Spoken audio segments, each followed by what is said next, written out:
Usap-usapan ngayon sa mundo ng showbiz ang pasilip na ibinahagi ni Julia Montes sa bago nilang bahay ng longtime partner na si Coco Martin.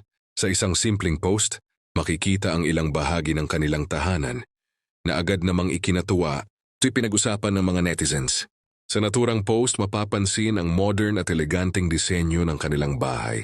Malinis ang interior, maaliwalas ang ambience, at halatang pinag-isipan ang bawat detalye mula sa kulay ng dingding hanggang sa mga kagamitan sa loob. Bagamat hindi pa ito isang full house tour, sapat na ang mga ipinakitang bahagi para mapahanga ang kanilang mga tagahanga. Hindi rin naiwasan ng ilang netizens ang magbigay ng kani-kanilang komento.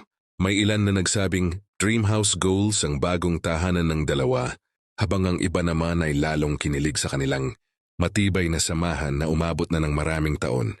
Para sa marami, simbolo raw ito ng kanilang tahimik pero matatag na relasyon.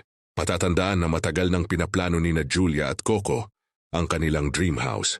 Sa mga naunang panayam, ibinahagi ni Coco na isa ito sa mga pangarap nilang unti-unting natutupad.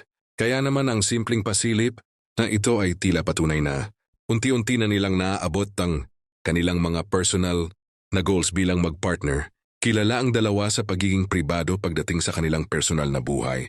Kaya naman bihira silang magbahagi ng ganitong klaseng updates.